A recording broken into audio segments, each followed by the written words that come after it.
Joining us now is Judy Meyer, the executive editor of the Sun Journal, the local publication in Lewiston.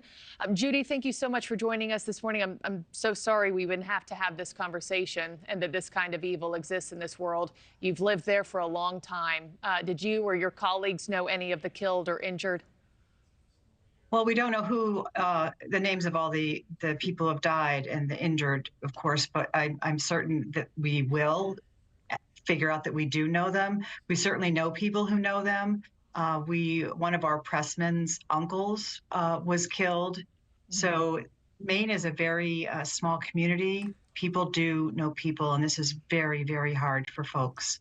Yeah, I can't imagine how hard it is right now. We're certainly keeping you in our thoughts. You and your team at the Sun Journal, you have been working around the clock since this tragic incident started unfolding in real time in your community on Wednesday night. We're now at hour 36 of this suspect being on the run, Robert Card. What's it like on the ground right now in Lewiston compared to what you've known, what you've been used to in your decades of covering this area? Well, we're seeing that people are taking the shelter-in-place order very seriously. The traffic is down, stores are closed, the grocery stores are closed. It's hard to get gas anywhere. So we know that people are in their homes with their children, scared. You know, the kids can't go to school. High school championships have all been called off for this weekend. Professional sports have been canceled.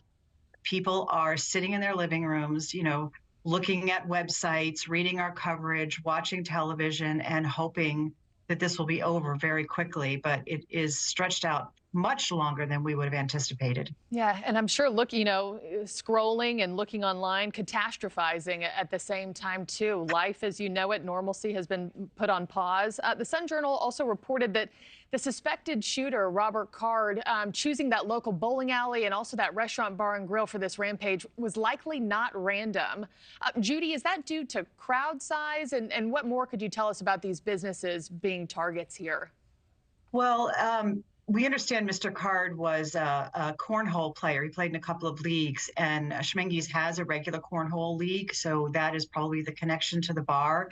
It's a really, it's a neighborhood bar. You wouldn't stumble across this place, and it's really a very familiar place for people in that neighborhood. And he does live in Bowdoin, which is, you know, about 20 miles away, but it's not something you would stumble across. The bowling alley, on the other hand, is one of the only bowling alleys in the area, and it's quite large in the middle of the city, so the connection there is not quite as clear.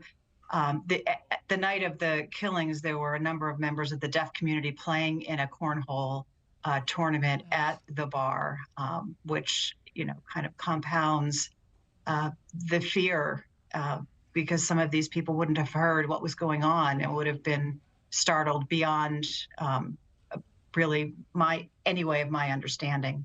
Yeah, that certainly adds another layer of tragedy to the entire story. For those of us who've never been to Lewiston, Judy, set the scene of the search area now that law enforcement is combing through. Topography, bodies of water, all the different factors that might be complicating the search for law enforcement right now. Well, we don't believe they're in the downtown anymore. We believe they're in the Lisbon, maybe Brunswick, Bowdoin area. Along the Androscoggin River, perhaps the Coast Guard has gotten involved because of the boat possibility, but it's really a very wooded, rural area. The streets are narrow, winding. There are, you know, millions and millions of places to hide. You know, we don't know what his friends' network looks like. He does have family in the Bowdoin area, and police were at his home for quite some time last night, attempting to serve a search warrant, but it is really rural Maine. Yeah, definitely. And, you know, to your point earlier about him being a cornhole player, that video is now circulating, him playing cornhole in a recent competition there at the restaurant. And a lot of people saying, you know, we thought this guy was normal, and that almost makes it even more eerie. Lastly, Judy, while I still have you, Lewiston will undoubtedly be changed by this for a long time to come, if not forever. What kind of support will residents in your area need to overcome a tragedy like this and cope and heal and move forward?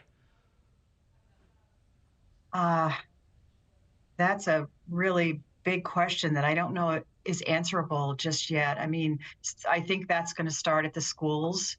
with counselors and comfort, but schools, of course, are closed, so nothing's really going to happen until next week if schools reopen on Monday. Thank you for watching. Go to newsnationnow.com to find NewsNation on your television provider. And don't forget to click the red subscribe button below to get more of NewsNation's fact-driven, unbiased coverage.